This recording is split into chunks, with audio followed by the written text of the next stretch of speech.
Hi there, it's Kevin with RogueDeckbuilder.com here with a Rivals of Ixalan spoiler video. This one's going to be a little bit different than your normal masses that spoil cards. We're going to actually try to brew with these particular cards or talk about where they fit, as well as focus on the financial aspect of what these cards could potentially do to the format. So I think that we still need a ban to really mix standard up. Energy is still very, very pushed. We saw energy dominate even when there were other tribal-based themes like zombies back during Innistrad, and so I'm not certain that a lot of these tribal cards that are being spoiled now are going to really affect the meta too much. I mean, the Raven Up Red and the Teamer Energy and the gifts decks, the Godfrey's gift decks are pretty much solid. They don't need any help to be competitive. They already are dominating their respective combo mid-range, and then we also have the aggro with Ramen Up. And I'm not quite certain that any of these spoiler cards so far push anything over the top, but they're interesting for post-rotation, and they're interesting because people are inevitably going to pick up the pieces. So many of you know I've kind of shifted my focus to the more financial aspect of Magic the Gathering. This kind of happens when I get burned out. It happened with World of Warcraft. I used to play World of Warcraft pretty competitively. Yeah, you can make fun of me for that. But the last, I would say, year before I cold turkeyed the World of Warcraft was 100% focusing on the financial aspect of the game. And that's what it tends to be the thing that interests me the most, is kind of playing the market. And these cards are perfect. I'm very excited for Rivals of Ixalan because we're finally getting these pieces that really make some of the archetypes that are absent at the moment, and especially some of the cards from Ixalan that people are like, oh, the card's awesome, but it just doesn't fit the moment. Give us a second look at those particular cards. So we're going to spoil some of these cards, and then we're going to talk about cards that fit with them. So I think that maybe the brewing will happen tonight. We'll try to do a live brew sometime later this evening with what we have pieces-wise for vampires, merfolk, dinosaurs. You can see this journey to eternity is going to have a cool little aristocrat type build. I don't know why we call it aristocrat. Black-green rock type build to it, where you sacrifice creatures and then get value later on. And then we also have the planeswalkers to talk about, and a few other cards now, like if these particular strategies become good, what cards counter them. So let's just get right into the spoiler video. The first one is Angrath the Flame Chain. It's 5 mana for a 4 loyalty planeswalker. Right there raises red flags with me, because then the plus ability must be something that you really want to tick up. The ultimate is -8. Each opponent loses life equal number of cards in his or her graveyard. I think that's a very, very weak ultimate for Angrath. It requires it to pump up at least 4 turns in a row, and then the 5th turn. I could see it in some sort of control shell. And Black-Red does have the pieces to be a pretty decent little control. You have Hour of Devastation, you have Fatal Push, you have Vraska's Contempt, you have Chandra in the mix, where those pair sort of nicely. One can continue to control the board and give card advantage, the other can give card disadvantage. So let's just go down the abilities. Each opponent discards a card and loses 2 life. Yeah, both. So you could have Chandra ticking up and having opponent lose 2 life by the tick up. You could also have Angrath have him lose life by discarding a card. Late game, though, on turn 5, a lot of times it's going to be pretty useless, as your opponents are going to be out of cards. So think of Ramen Up. Ramen Up's not going to have anything at that point, and even Teamer Energy at that point could just be out of cards, or they just have a bunch of useless cards, just start stockpiling land at that point.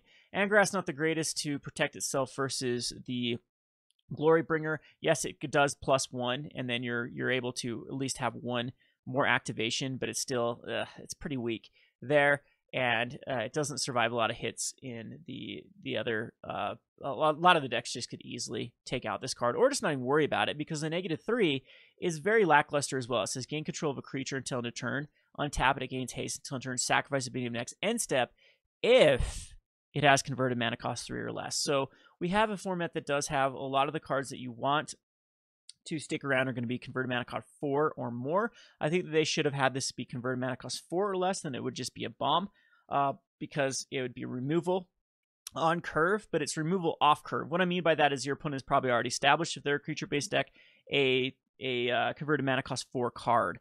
And I mean, at this point, it's like Bristling Hydra, which has a pseudo hexproof at the moment. That's Hazaret. This would have been very good versus like Hazaret. Unfortunately, though, it's going to miss both of those targets, and it's going to also miss Glorybringer, Scarab God, a lot of the ones that we need to take care of in standard at the moment.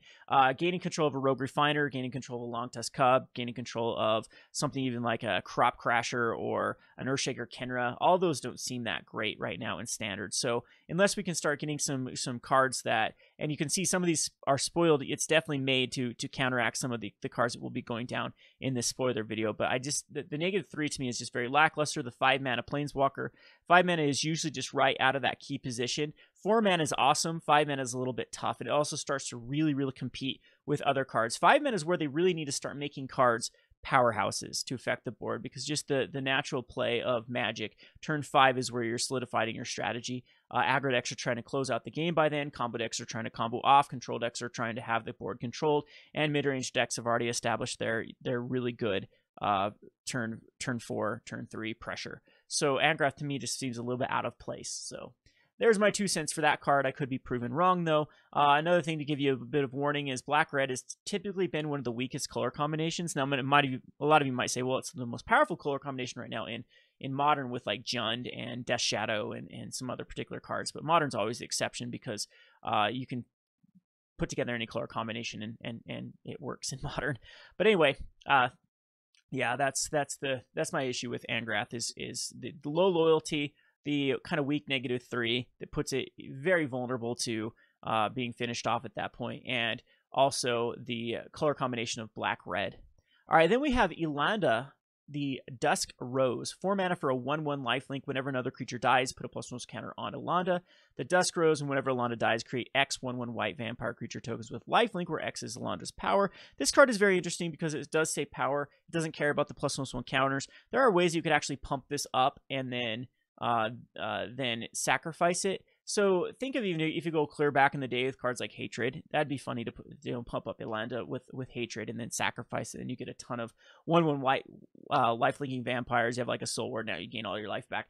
There is a lot of combos and synergies with this card. So for EDH and casual, this is going to be a really, really sought-after card. I'm already thinking that Teysa, one of my commander decks, Teysa, is absolutely going to want Alanda in there. It pairs very well with the Nim Death Mantle, as well as the what's the artifact that I can't think of it at the moment. The one that 3 and tap it, you can put a copy of it into play and then sacrifice it in a turn. Yeah, that's the card I'm thinking of. And if you throw Alanda underneath it, that's a great little card to get more and more value. Plus, it does have synergy with Teysa right there. So, standard, I think that this probably is in the scope of playability. So, first off the bat, we're gonna look at our first financial theme that could be hit, and I do like this because it's a second set card.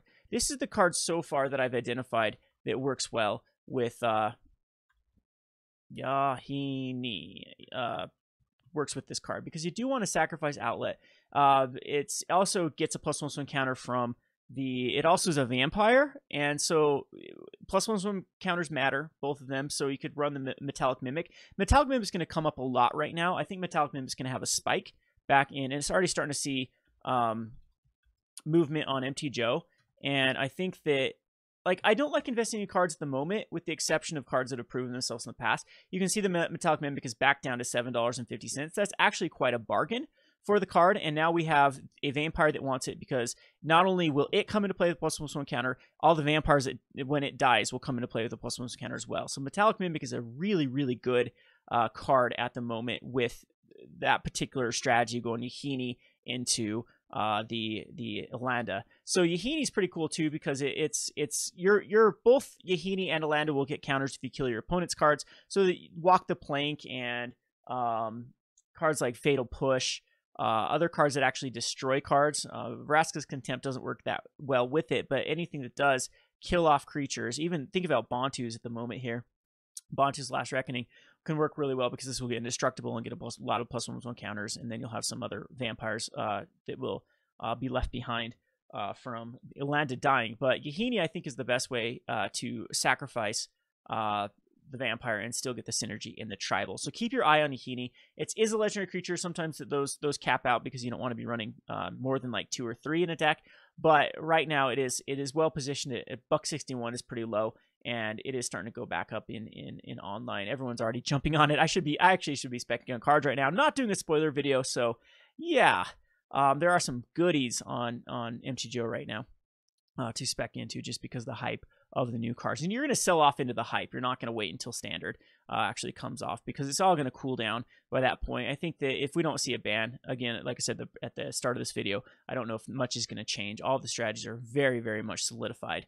So anyway, I think that, I think that the Alanda is going to be a really, really key card for the Vampire Tribal deck if it does go into black-white, because it is going that go-wide strategy. It works with Oketra's Monument. That's another one that it works really well with. There's already that feel for Oketra's Monument. It might actually make playing Vuna viable. Doesn't Vuna also sacrifice... what does Vuna actually do? Bona. Butcher of Megan. This is another card you could speculate into. So, destroy target. Okay, destroy target on a permanent active visibility during your turn. Okay, so, but I mean, it curves with Vuna. You have that sort of, they work off each other. You destroy a creature, it gets a +1/+1 counter. I think that you could see that Oketra's Monument start splashing in these black cards. You do have Concealed Courtyard still that works in the strategy. There's a lot of things going for this card. All right, and then we get into the really interesting stuff with the Kumena, the Tyrant of Orazca.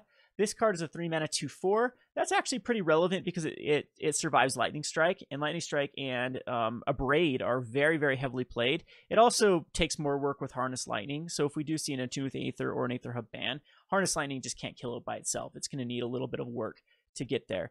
So you tap and untap Merfolk control, and it can't be blocked. Tap 3, untap Merfolk, you control, draw a card, which is really cool with Kumena because it curves with the draw card. You play a turn 1, a turn 2, and a turn 3. Then Kumena, a Tyrant of Orazca, can then just, you play it on that turn, and at the end step of your opponent's turn, you can tap them all to draw a card. Then you can tap 5, untap Merfolk, you control, to put a +1/+1 counter on each Merfolk.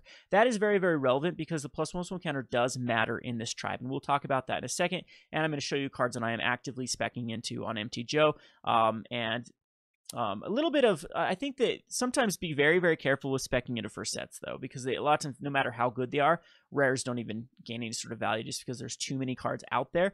And we're also going to see the supply get greater from just all the Rivals of Ixalan drafts and all the Rivals of Ixalan sealed and leagues and things. Even Ixalan itself is still going to be opened and enter into the system. So the Kumena we'll talk about when we get to more of the Merfolk, because Merfolk is very, very interesting, and there will be a lot of cards that will counter. Hour of Devastation is a card I think you should keep your eye on. Fumigate's another card you should keep your eye on.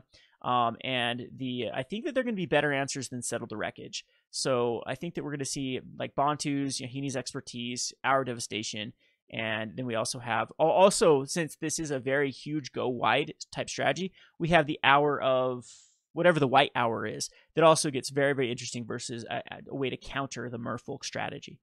All right, so let's go on to Journey to Eternity. This is one I'm going to have to pull up because it flips into the Atzal Cave of Eternity. So the Journey Entry is an interesting card. 3 mana, enchant creature control. When enchanted creature dies, return it to the battlefield under your control, and then return Journey to Eternity to the battlefield, transfer under your control. So I like this card a lot right off the bat. This will be post-rotation in a few years. You're gonna, or whenever this bottoms out, pick up a bunch of these, because it goes in the second most played deck in Commander of all time, which is Marin. And I think Marin does want this deck because it's already running a plethora of cards that kill themselves and want to come back. So we're thinking like the Secure Tri-Builder type cards. We're thinking of the Caustic Caterpillar. A lot of the cards that Black has a ton of sacrifice type cards. And then you can then get the Journey to Eternity back. We're going to have to pull up MTGO to see if we actually have a lot of any creatures that can sack on a stick, because that's what we're really missing, is a Secure Tri-Builder type card to really push the Journey to Eternity over the top. I do think this might be modern playable. As I said, a black-green rock type shell that has some sort of you got to think of cards like Caustic Caterpillar. We'll look at it. This gets very interesting in Frontier as a control-based card with Caustic Caterpillar. So Journey to Eternity, 3 mana, enchant creature control. When enchanted creature dies, return it to the battlefield under control, and then return Journey to Eternity transformed. So you're going to get a land out of it. So think of the scenario as Secure Tri-Builder. Turn 3, if you throw it on Secure Tri-Builder, you sack it, you go get a land, you get the Atzal Cave of Eternity, which can add 1 mana of any color to your mana pool. That is very, very key. That's a sweet little addition to the card. And then you can return target creature card from your graveyard to the battlefield for 5. So late game, this is almost very similar to like a Scarab God type activation, other than you're not getting the 4/4 aspect of it. You're just returning it. But you're already probably running a lot of cards that have value in them, and then they're going to get back value later on. So think of cards like Rogue Refiner if you're looking at standard. If you're going into modern, you have cards like Eternal Witness that get really, really sweet with this, and just a lot of these value-based cards. So I think Rogue Refiner is the best one I can think of right now in standard. We'll scour some lists. This will be a card I'm definitely going to try to brew around in the format. I think Soul Tie looks very interesting with this card, and so does Jund. We'll have to look at what white has to offer. I know there is some decent little sack cards in white at the moment. So this is going to be highly. I can tell when I do my top 10 list. This is going to be a card that I'm going to be wanting to brew around in the format. All right, so now we have Huatli, Radiant Champion, and it says, this one says, put a loyalty counter on Huatli Radiant Champion for each creature you control. So it's got the reverse Gideon effect. So in a go-wide strategy, this can get very, very big. So I could actually see on turn 5, ulting Huatli Radiant Champion, and you get an emblem with whenever a creature enters the battlefield under your control, you may draw a card. That's a powerful little planeswalker right there. And the negative one is target creature gets +X/+X, where X is the number of creatures you can control. So right at the back, Growing Right of Itlimic looks really, really good. Doesn't the old Ajani, does that one synergize with, let's go ahead and look at Ajani here and see what Ajani does at the moment.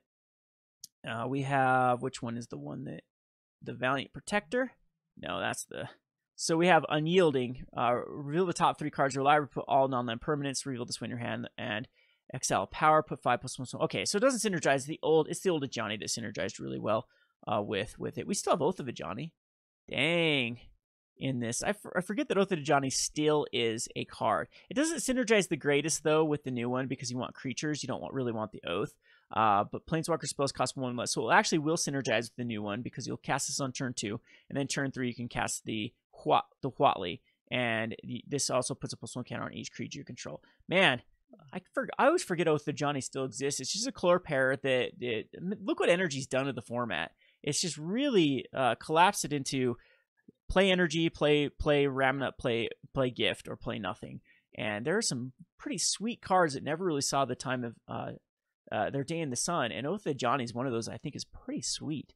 If you have a nice little mix of creatures and planeswalkers, which is exactly what this card does. So definitely keep your eye on like the Oath of Ajani for Huatli, but then the Growing Rights of Itlimic is also another card that looks pretty good with it, and any of the old school servo based cards too. So think of the Angel that puts out the 2 and all, and then you can either the Fabricate, you can put out 2 servos, or you can put +1 counters on it. I think it synergizes, it curves pretty well with that as well. It's going to give you the 3, the Regal Caracal, so you can think of like in a cat based deck. The Radiant Champion works very well with it. And what's really good about it is it's one of those cards that can finish off the game very, very quickly with the target creature +X/+X until end of turn. Oh, the Myriarch, what's the Myriarch deck I'm working on? And then we also get a pretty sweet card in Zatalpa, which you can actually ramp out with the Growing Rights of Itlimic. There's a lot of cool synergies. Again, let me give you a little bit of forewarning. It's going to be very, very tough to establish these synergies with energy and the ramming up. And we also have really powerful control strategies still. Like black-blue control is very, very good at breaking up these type of decks. And if these decks ever do gain a foothold, you can expect the black-blue control or even black-red control. We still have the Torrential Gearhulk. We still have Vraska's Contempt. We still have Hour of Devastation and all those type of cards. So be wary of that. But the Myriarch is going to be, I think the Myriarch works very well with Huatli, as Myriarch also wants you to go wide. It gets +2/+2 for every creature you have, and then gains all of their abilities at the beginning of their attack phase. And then if you can give Double Strike and Trample, this is where Huatli can then go -1, target creature gets +X/+X until the number of creatures you control, and yeah, that can just finish off the game. This also works very well. Tishana also wants a lot of creatures, so you could see the Huatli could be splashed into like a Merfolk strategy that has a go wide feel to it, and a lot of those Merfolks have unblockable. And I don't know. I think this card is very interesting. I don't think that people should dismiss it quite yet. Now, Zatalpa, Primal Dawn, is kind of weird. It's basically an 8/8 because it's double strike. So 4 flying, double strike, vigilant, trample, indestructible. So it's got a lot of keywords there. What it doesn't have is hexproof, and I think that is going to be its bane, because it's going to die. Settle the Wreckage and Vraska's Contempt both take care of this. The 8 mana is insanely high for a creature like this, and I just don't think it's gonna be able to be playable. It's a fun little card. It might bring back my Hour of Eternity strategy, where I can exile it with the Hour of Eternity. I had a Myriarch combo with Hour of Eternity. This would give the Myriarch flying, double strike, vigilant, trample, indestructible, which is pretty sweet. And then, like, all we need is a haste creature in the graveyard, and then we'd exile those 3. It would become a 6/6. The Myriarch with haste, double strike, trample. If you had 2 more creatures, it would be 10/10 double strike. So this has a lot of keywords. So this would have been fun if like Odric was in the format, or we had other ways to gain other abilities. But right now it's the Myriarch's the only card. Let's just pull up the Myriarch since I keep talking about it here. So we have, this card is actually a pet card of mine. I've been trying to have it see play for quite some time. So it's a 5 mana. Myriarch's power and toughness is equal to twice the number of creatures you control at the beginning of each combat. It gains flying. Same is true with Death Touch, double strike, first strike, haste, hexproof, indestructible, lifelink, menace, reach, trample, and vigilance. So you can see that this card would work very well with it. I had it paired with Hour of Eternity, which makes it kind of silly. And even that would still go with this sort of go wide strategy we've been talking about, because Growing Rites of Itlamit could actually ramp out the Zetalpa Primal Dawn, and it's, I don't know. I think that this card has a lot going for it, or these synergies have a lot going for it. But currently, with all of the Kaladesh to Hour of Devastation, we definitely have all of the package needed to completely crap on these go wide strategies. So think Yahini's expertise, think Hour Devastation, those type of cards. All right, so here's another one that we are needing to bring up. This one is called the Time Stream Navigator. It is a human pirate wizard for 2 mana, and it says, ascend. If you control 10 or more permanents, you gain the city's blessing, and put Time Stream Navigator on the bottom of its owner's library. Take an extra turn after this one. You can only activate it if you have the city's blessing. So it's going to take a little bit of work. In a treasure-based deck, it might not be the hardest to do that. It does require a tap, though. So this card has a lot not going for it. You need 10 cards. You need to be able to untap with it. And it's still, I could see some sort of like shenanigans. There's, of course, anything that would take extra turn is going to have a lot of shenanigans. And so they're making sure it goes on the bottom so that you can't just reanimate it. Because you can see how that could get out of control by reanimating this sucker and then, taking extra turns. So yeah, so you get a bunch of extra turns in a row with a sack outlet. You at least get 2 with the Scarab God, for example. Anywho, 10 is tough for blue. Blue isn't known. I mean, pirates can, I guess, flood the board. This just, to me, it seems to me to be, it's going to be very, very tough. Very tough for this card to see play. It's going to be a casual favorite. I can see some shenanigans happening with it. But so far, I think it's, I mean, then going back to green-blue, yes, a go-wide strategy. Tashana still wants to go wide. We could play it. There could be other gems in Modern, especially, that just put out a bunch of permanents, like in a land-based deck that just tries to look at Hour of Promise, for example, that puts in 2.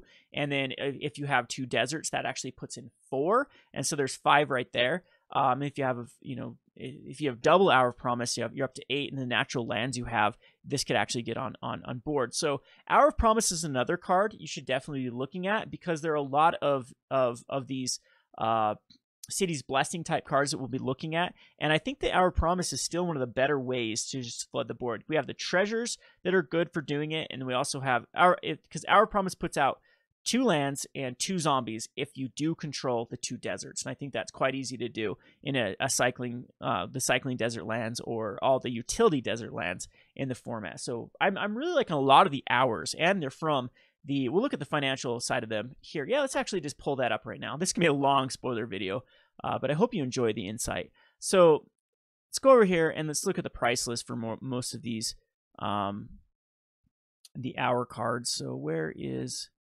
Hour of Devastation? So we have the Hour of Devastation at $129. I think that's the lowest it's been in quite some time.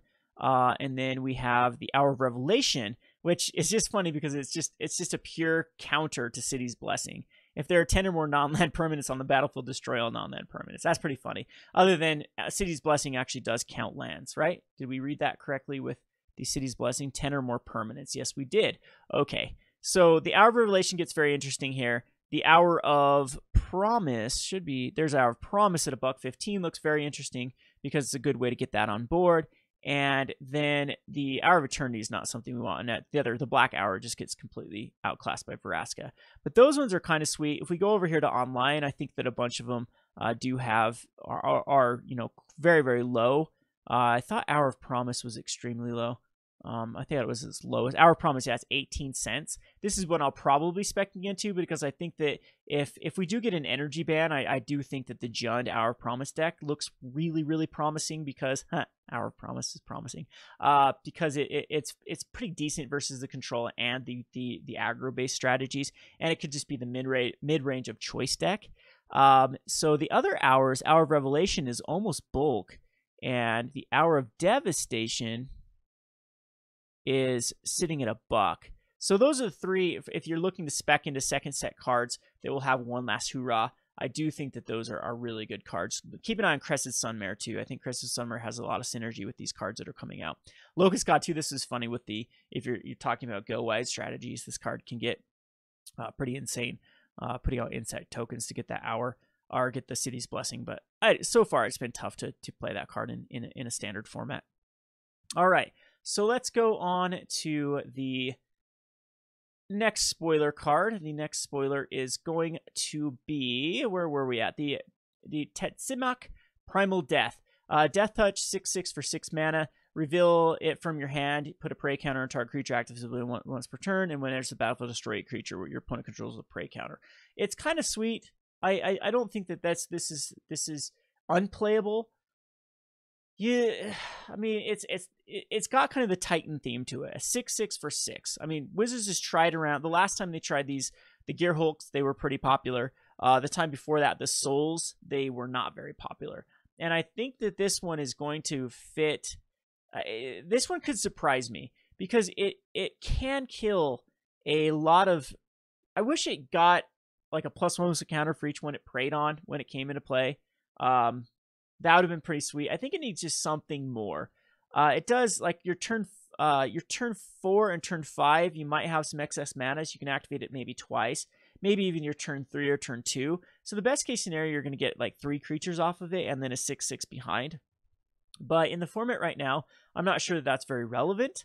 Against energy, what do you kill? You kill a couple cards, and at that point, though, you've had to expend a ton of resources into it, and you might just get run over at that point. Yeah, I don't know. Again, we could definitely be surprised by this card, but I think it's just at the moment not very playable. The Form of the Dinosaur. This card, of course, is another card that's a brew around card. When it enters the battlefield, your life total becomes 15. And at the beginning of your upkeep, Form of the Dinosaur deals 15 damage to our creature opponent control. That creature deals damage equal to its power to you. I've already seen that this is going to suck versus Ramp Up Red. You could gain some life back, but then when their only creature on the board is Hazoret and it deals 5 damage to you, and then you're back down to a 10, and then it swings in and deals another 5 damage to you, and you haven't really done anything. Yeah, Form of the Dinosaur. This could be one of those cards that was overlooked, and then all of a sudden it's just a powerhouse because it kills a creature every turn. But it's at this point it's just one of those more flavorful, fun cards that I don't expect it to. And the thing is, it deals damage to an opponent controls. This card would become more interesting if it actually dealt damage to just a creature, because then you could go like the Boros Reckoner, the Swans, what is the other one that deals damage? The Stuffy Doll type combo, and that at least be cute and give this some things you could do. But for the most part, I'm just not impressed with it. We have Galta Primal Hunter. This one has been spoiled before. The 12 mana for a 12/12. It costs X less, where X is the total power of creature you control. Another go wide card. So think about Huatli, think of the Tishana, think about anything that throws out a bunch of creatures. The problem is dinosaurs, besides Regisar Alpha, there isn't a lot of dinosaurs that go wide at the moment. So the Primal Hunter, though, can work with, you can throw it in a Merfolk deck, I guess. It kind of got weak stats too with Vraska's Contempt. I think it needed hexproof to really push this over the top, but yeah, Yeah, usually a lot of times though these cards get abused. So somewhere down the road, I think that like Stompy, people have said in standard or in modern, Stompy could get this out very very quickly. Of course, in standard you have the Register Alpha that puts out a 3/3 and a 4/4, so that's 7 mana. So then it reduces the total cost down to 5, and it will get haste. So you can then swing in for, you'd have 19 points of damage on board. So if you've done any damage, you can actually win the game. That gets very interesting. So I do think that it might have a place, but it really puts you in an all-in strategy. This card can get stuck in your hand quite often and can set yourself up for like the hour of, I keep saying Hour of Devastation. It's just Fumigate and Hour of Devastation are just the hard answers to these type of decks. All right, we have the Paladin of Atonement, 2 mana for a 1/1. At the beginning of each upkeep, if you lost life last turn, put a +1 counter on the Paladin of Atonement. And when Paladin of Atonement dies, you gain life equal to its toughness. This one's kind of cool. We do have the Spire in the format at the moment that you can activate it every turn or it's the land you can activate to lose life. We have a few other cards that do have the pay life. It synergizes with the other vampire. You can pay 4 life to get indestructible. And so that's kind of neat. But it starts off as a 1/1. It's going to take, I guess if you did that on your turn, it'll at the end of turn be a 2/2, and then it can be a 3/3 on your opponent's turn, and then it dies. You gain life equal to its toughness. It's just, I don't know. It's just not quite there. I think it's, as a rare, it's very very weak. I think this should have been an uncommon slot, and it's already crowded in that 2 mana spot for vampires, and it's just something I think is just too slow. Admiral's Orders, 3 mana, raid. If you attack with the creatures this turn, you pay 1 rather than pay this spell's mana cost, counter target spell. This card is actually really, really good. I like this card a lot because the 1 mana spell is gonna, this is the Metallic Rebuke. Reminds me a lot of Metallic Rebuke. And so if it's on your opponent's turn, you just keep 3 mana up, you counterspell. That's cancel. It's a cancel with an upside. If it's your turn, you're really wanting to make sure that you stick a card.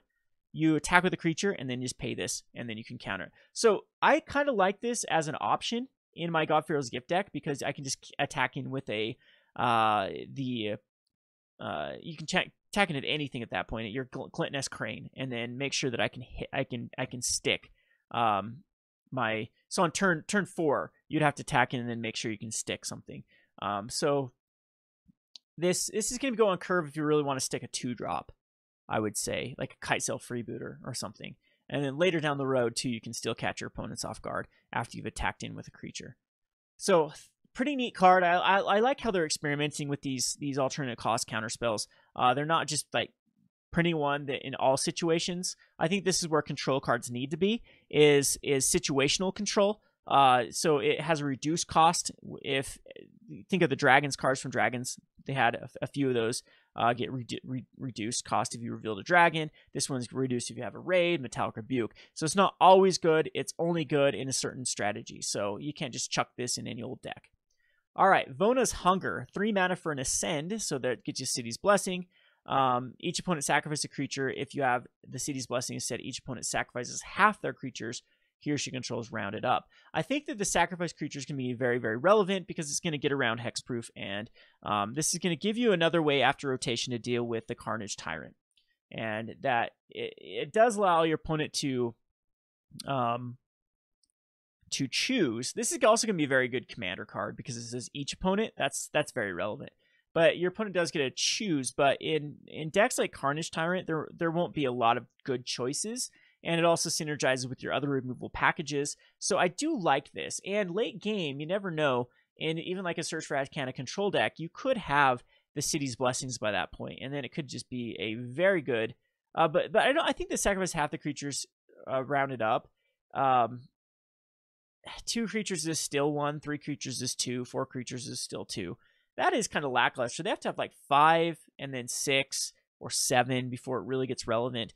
The only thing in standard right now that I think that it'd be is another way to kind of combat Catcher's Monument, Merfolk, or if Whirler Virtuoso for energy. But at that point, it's still kind of lackluster. It's not doing what you want it to do. I think where this shines is just it's a 3 mana make your opponent sacrifice something. So it's going to be relegated to sideboard cards. We already have Doomfall right now that kind of fits that slot.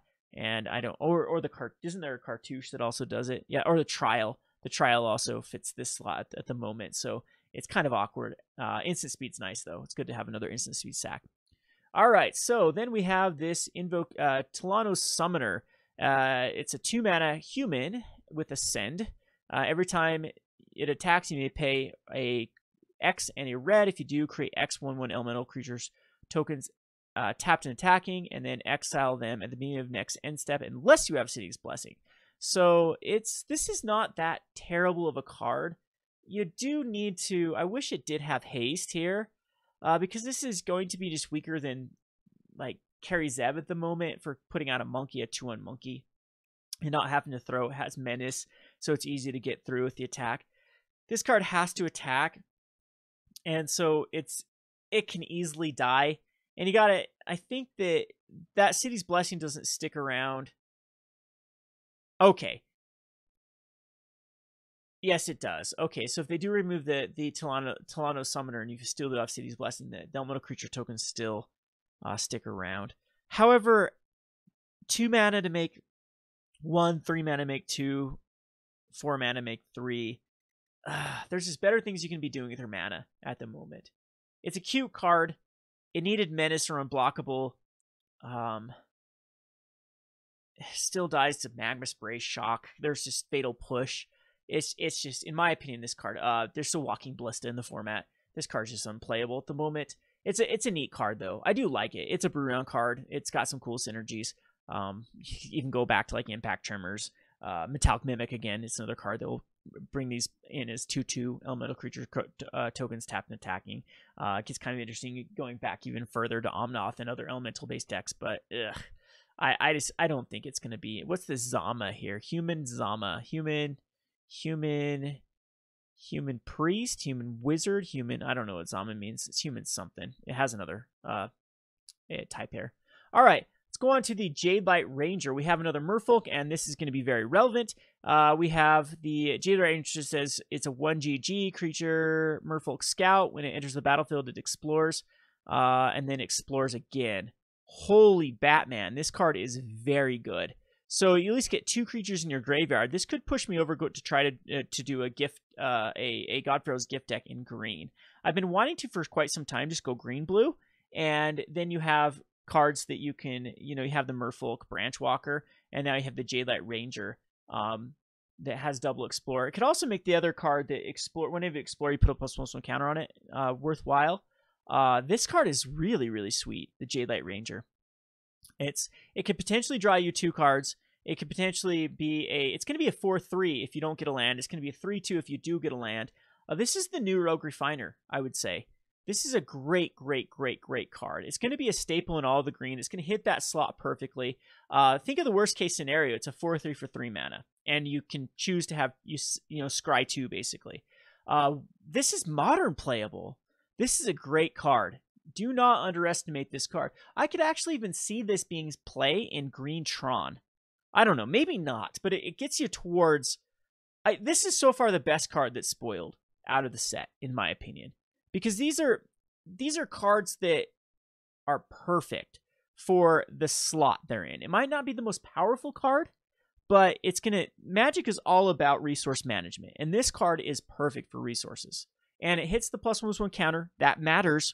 I'm talking about that in Merfolk. That actually matters. And yeah, this is a sweet card. All right, so now we have another card that is called the Shrine Atlasar. It's a 4 and a white. If a source would deal damage to you or another dinosaur you control, prevent 1 of that damage. It's kind of anti-enrage. Weird. It's I don't know if any go wide strategy ever does hit, this card can see. There might be some ways you can abuse it, like deal 1 damage to each creature. If we had like a Pestilence type card in the format, you just reduce it to your dinosaurs. But it's funny because Enrage wants to happen, and this is like anti-Enrage. It's a non-bow with a lot of the dinosaurs. Its power is very weak, a 3/4. I think they could have easily pushed this to a 4/5 or a 4/4 at least, or even a 5/4 for the mana cost. It's going to be a limited bomb. I really like this because it just makes blocking and attacking really, really favorable in your well, yeah, for limited. But for constructed, this card I think is just unplayable. All right. We have the Induced Amnesia, 3 mana. When it enters the battlefield, target player exiles all cards from his or her hand face down, then draws that many cards. And when Induced Amnesia is put into a graveyard from the battlefield, return the exiled cards to their owner's hand. So you are going to have a lot of shenanigans with the draw. It doesn't redraw them, though. So, but still, think of all the wheel type effects that whenever you draw a card, do something. I think that... Is this going to push finally another one in Modern? I don't know. People are going to find ways to synergize with this because it says target player. So you can definitely do it to yourself. And then you draw a ton of cards. And you do need a way to sacrifice this Induced Amnesia. So you draw a ton of cards, then empty your entire hand, and then sacrifice the Induced Amnesia. And I guess you don't even have to empty it.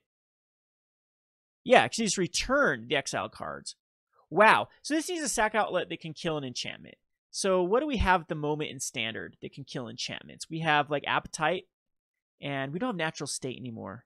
But do we have another similar one that can just kill an enchantment early on? We have one that can shuffle it. It needs to go to the graveyard. So I think Appetite's the best way to do it at the moment. And there could be a few others that I'm just... Is there anything that sacrifices a permanent you control? There was some in the last set that like the angelic you said the sacrifice to permanent. Let's check it. Let's see what we have for sacrifice at the moment for Standard. So Standard sacrifice, and we have does Argyl's Bloodfast sacrifice a creature? We have. Those sacrifice themselves. Does the wait a sec? Hidden Stockpile just does artifact or makes just yeah. Hidden Stockpile does it right? Where's Hidden Stockpile at? Does it sacrifice anything? Sacrifice a creature. Makeshift Musicians doesn't do it either.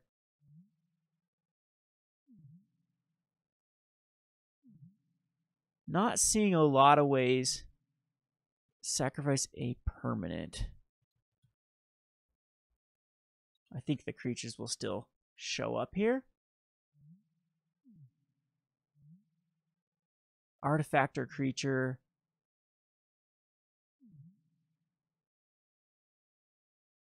Cataclysmic Gearhole can make you sack if you have more of them. Yeah. Unfortunately, it doesn't look like we do.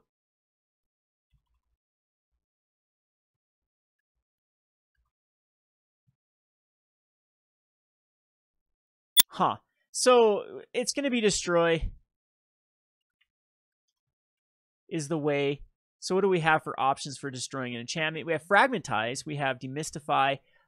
We have the Decommission, Appetite, Crushing Canopy. This one actually might be relevant, the Crushing Canopy, because there is some flyers. So it says destroy target Glorybringer, or you can kill your thing. We do have... Nope, that does green enchantment. Destroy target artifact. We have Creeping Mold. We have Slice and Twain. That's kind of sweet. Slice and Twain can destroy an enchantment and draw a card.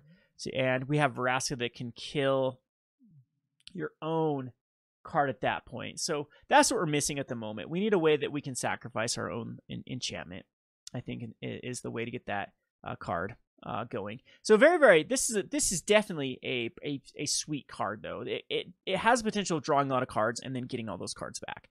Ravenous Chupacabra, 4 mana for 2/2, enters the battlefield, destroy target creature and opponent controls. That's actually solid. Wow, really? When Ravenous Chupacabra enters the battlefield, destroy target creature and opponent controls, this could easily go in a Godfarrow's Gift deck. This is a solid card. 4 mana, this is Necrotal all over again. This is an insanely powerful card. This is my second favorite card. You get the 2/2 body. This is a card, now talk about a card that goes well with Journey to Eternity, and then you have it on a stick. Yes, this is an amazing card. Do not underestimate the Ravenous Chupacabra.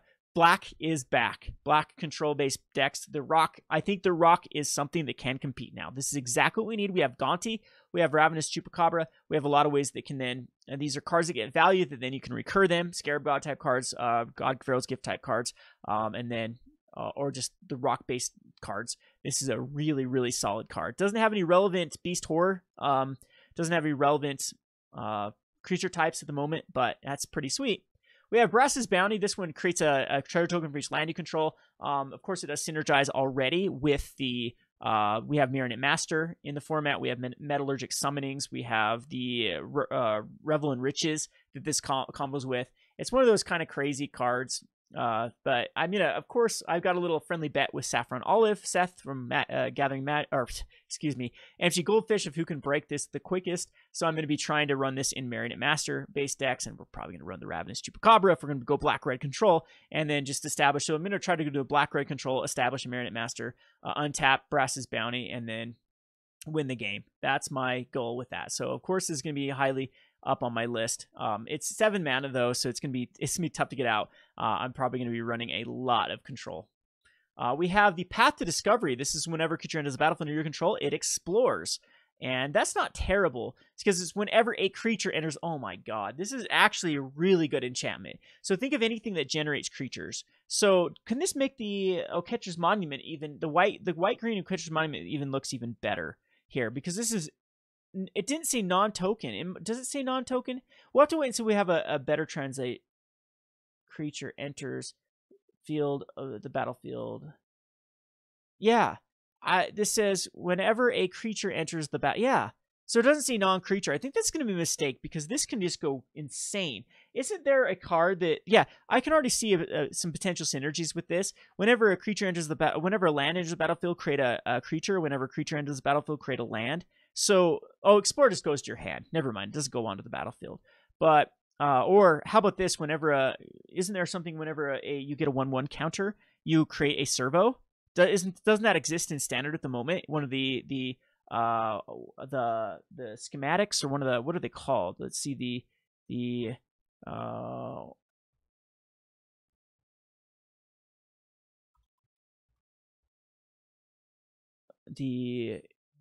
animation model. Whenever +1 counters are put on a permanent control, you may pay 1 if you do create a 1/1 closed servo. So animation module in this card looks insanely good together. You're going to end up being able to just explore with a lot of mana. This is a sweet card. This one is actually really, really cool. This is another brew round card for sure. I'm impressed. Animation module and the Path to Discovery. And then anything that gets the value off of Explore might actually be worthwhile to build. So maybe I was wrong about, I think Ixalan is going to get more powerful with all the key cards. People said that about Energy. The Energy was kind of lackluster. I disagree. Energy hit. You had like Harness Lightning, Dynavolt Tower, Whirl of Virtuoso that all saw a lot of play right out the bat. And yes, we did get the more energy cards from Aether Revolt, but it was still good. Explorer's kind of been lackluster at this point. Man, that is definitely going to be a card that I want to brew around. We have another card called Glorious Destiny, which is a 2 and a 1 enchantment. You get Ascend, enters the battlefield, you choose a creature type, and creatures of the chosen type get +1/+1. They have Vigilance as long as you have City's Blessing. Okay, so they get +1/+1 regardless, and then they get Vigilance, you have City's Blessing. Is that how I'm reading that? I'm hoping that. So it's just your good old, your 3 mana enchantment. This should probably go in a vampire-based strategy, I'm sure. Yeah, it's very similar to Always Watching, except Always... the thing about what it has with over Always Watching is the mana cost is a little bit easier, and we do have the Vigilance will come into play when you have City's Blessing. So this is going to be definitely playable. I think cats. I like cats. I like humans. I like vampires. Those are 3 tribes I think that it's going to splash neatly with. And there could be some other humans could happen. You might be able to have some synergies. We saw servos. Servos also work because it doesn't say creature type or non-creature or non-token. It's just any creature type. So you can name servos, and this could still hit all the servos. And I think this is what servos kind of wants. We still do have 2 of the good servo generating cards. Again, I'm going to keep going back to Fumigate and Hour of Devastation. Those are really, really good counter cards to these go wide strategies that are coming out in Rivals of Ixalan. All right, we have Kumena's Awakening, 4 mana, Ascend. At the beginning of your upkeep, each player draws a card. If you have the City's Blessing instead, only you draw a card. So it's kind of weird though. At 4 mana, doesn't have flash. Your opponent gets the ability for this to work first. Who knows? Some sort of control deck might want it. It's very awkward. I've seen it needed flash in my opinion. Dust Charger, 4 mana, 3/3 Ascend. It gets +2/+2 as long as it's a City Blessing, so it's a filler card. We have a Daring Buccaneer as an additional cost to cast. Daring Buccaneer, reveal a pirate card from your hand or pay 2. But this is your good old one. Okay, so pirates I think actually can work now. We have a 2-drop in Carry Zev. You might need to go into red-blue though, or red-black. It's going to be hard to go into 3-color. We do have the land that helps that though. But this is actually a pretty sweet card for a 2/2 for 2 mana. And again, it's going to have, there are a lot of pirates that are especially black-red. We have the Orc Pirate that draws a card, if the raid.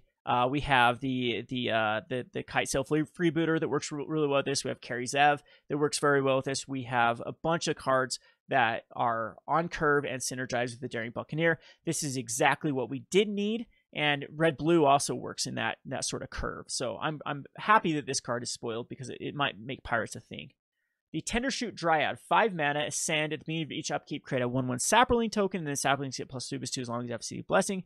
Not a lot of other ways to make Saprolings right now in the format, but this, again, one more go wide. This is a theme of the set. A lot of go wide strategies. We have the Growing Rights of Itlimic that works with this. We have the Myriarch. There's a lot. I've already talked about it a ton in this video. This could be a card that is an option. It is already competing though with cards like the Angel of Invention, as well as the Regal, or the cat, the one that puts out 2 cats. And so keep that in mind. I think those are a little more powerful than that, but it does give green an option. And so the beginning of each upkeep, so if you get at least 1 untap with this, you're going to have 2 Saplings. And it's going to continue to create Saplings the longer you can control it. So I really like this card. So far, this set's really, really panning out to being a pretty fun little set. All right, we have the Paladin. Vampire Knight, a 3/3. Starving Paladin doesn't untap during your untap step. Whenever you gain life, untap it. Yes, this could be okay in a lifelink-based strategy. I think there's better stuff at the 2-stop, because it's going to be tough to get this to untap immediately. It does synergize like Legion's Landing. First turn, put out a lifelinker, then it's ways to untap this. So it's not terrible. All right, we have the Seafloor Oracle, 4 mana. Whenever a Merfolk you control deals combat damage to player, draw a card, 2/3 for 4 mana. Pretty sweet that the Anthem effect is on a Merfolk. Merfolk are pretty legit. This slot, though, is pretty crowded. And when we go to live brews, I'll show you why when we try to brew Merfolk tonight. Yeah, we'll talk about that more there. Frilled Death Spitter, it's a 3/2 for 3 mana, which has Enrage whenever it's dealt damage, 2 damage to our opponent. We already have one of these, the higher form of it, with the 5 mana one that's a 5/4 that deals 3 damage, correct? And this one deals 2 damage, and it can only have 2 hits, though. So it's kind of cool with Walking Ballista. You can get 2 damage instead of 1 damage off of it. And it is red decks might want it too, because it's a 3/2, and then if your opponent does deal with it, it does die to like Fatal Push or Vraska's Contempt though. But if it does get shocked or lightning striked, it at least deals 2 damage to your opponent. So that's not too bad. And same thing with blocking. You're at least going to get some damage out of it. Enter the Unknown, 1 mana, target creature explores. May play an additional land this turn. This is also another cool little explore card, because it could put a +1 counter on a creature, or at least you could draw a land off of it. It might just be too much of a liability, though. I think no, because you can play an additional land. So on turn number 2, you can make your 1-drop a little bit bigger to attack in, and then ramp up basically by playing an additional land on that turn plus exploring. So this is a pretty sweet little card. Has some nice little brew round to it. We have the Watery Ambush. This is a 3 and a blue. Whenever Watery Ambush enters the battlefield, create 2 1/1 Merfolk creature tokens with hexproof, and target Merfolk can't be blocked this turn. So you at least get 2 1/1 hexproof creatures for 4 mana, and then gives us some blockable. There might be better ways just to create the Merfolk at the moment. Then we have the Swaggering Corsair Raid. It enters the battlefield with a +1/+1 counter on it if you attacked with the creature this turn. This is a filler card. It's going to be draft. I don't think it's powerful enough for standard. We have the 3/4 Thrashing Brontodon. Sacrifice Thrashing Brontodon, destroy trigger artifact or enchantment. I like it in that rock type strategy. So, recurring things back, We have all the Journey to Eternity is looking really good with the Chupacabra, with the Explorer card, with the Thrashing Brontodon. That's probably the first more competitive deck that I'm going to try to brew, is just a green-black rock reanimation type strategy. Thrashing Brontodon will be a sideboard card in that. Could actually be in the main if there's enough artifacts and enchantments that are worthwhile to kill in the format. We've known about the Silverwheel Adept, which is really, really potent for Merfolk. Merfolk have all the pieces it needs. I'm looking at you, Hour of Devastation and Fumigate. You're going to be very key cards going forward. We have the Seekers of the Golden City, which draws 2 cards. If you have Season's Blessing, you draw 3 instead. Not a bad card. I wish it was instant speed, though, because the blue-1 is going to be tough. A River Darter can't be blocked by dinosaurs. Last but not least, we have some very interesting cards as far as the lords are concerned. We have one. I'm assuming we'll get one for pirates. I'm gonna think it's gonna be black-red. No, it's gonna be off color. So it's gonna be black, or it's gonna be red-blue.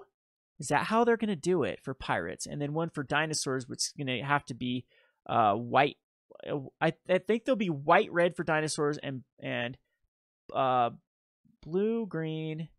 Yeah, so white-red, and then the other color combination would need to be blue-red, and then the black and green will be for... What will they do for black and green if they do one? What is the other... Oh! No. I'm not sure. I'm not sure if we will get one for black and green. For another tribe. Did we miss a tribe? We have Merfolk that was in the... Yeah, because Explorer was the mechanic. There wasn't a tribe, right, for black and green? But I think they should do a pirate one. Anyway, so we have the Merfolk Mistbinder, which is exceptionally good because it's modern playable as another lord.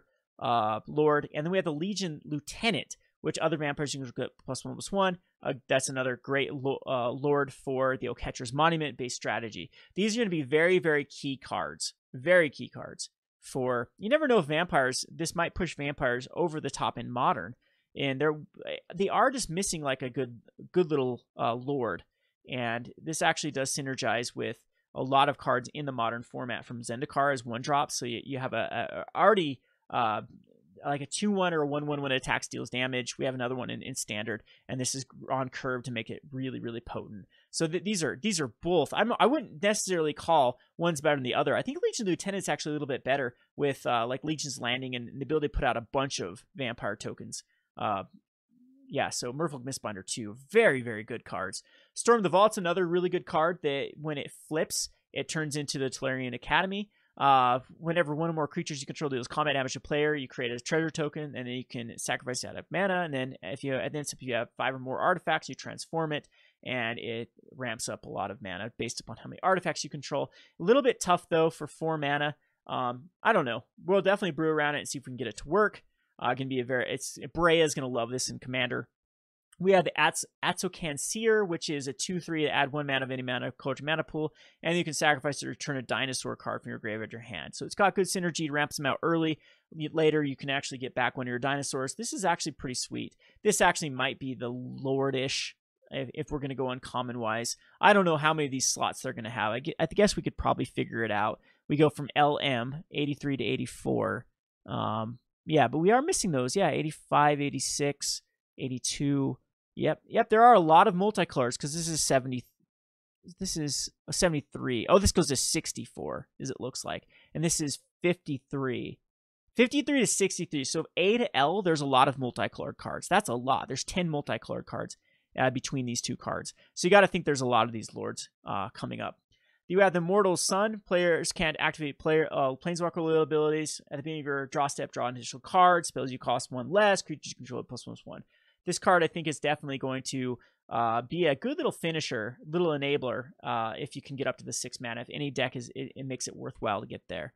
We have this card, which people have been talking about, which I think is absolutely awful, which is Awakened Amalgamation, which is a 4/4 artifact golem, which has power and toughness equal to the number of different lands you control with different names. Okay, Hour of Promise again can ramp this out, get 2 different lands you already don't have. Whoop-de-doo. You get 2 deserts. You have maybe a forest, a swamp. It's a 4/4 at that point. You maybe have another land. It's a 5/5. The turn you play it, it's going to be tough to be anything but like a 2/2 or a 3/3. This card I do not like. I think it's a pretty terrible card. All right, Gleaming Barrier, 2 mana for 0/4. When it dies, create a colorless treasure token with the sacrifice. So it's a nice little 0/4 defender. It's a filler card in draft. You get some upside to it when they do kill it. You get a treasure that can ramp you up. Captain's Hook, equip creature gets +2/+2 on its menace and is a pirate, and whenever it becomes unattached, destroy that permanent. Equip 1. So 3 mana and then equip 1. It's pretty good. Menace is also pretty good. Turning into pirate might be relevant. It does have a pretty hefty converted mana cost at 3 for just +2/+2 on menace. But the equip is where you want it to be good. And that's not that bad. Evolving Wilds, this one, I wish that Captain's Hook was probably +1/+0 for 1 mana and equip 1. I would really like that better at that point. And then we have the Evolving Wilds. It gets another reprint for the bazillionth time in a row. And there you have it. So we're just above an hour. Yeah, we're approaching on an hour. I hope you enjoyed this spoiler video. There's a lot of them that are really, really fun to brew around. Tonight, sometime, we'll try to take a bigger look. We'll do a live stream and try to brew around these cards of what we have going for us. There might be some more spoil cards at that point.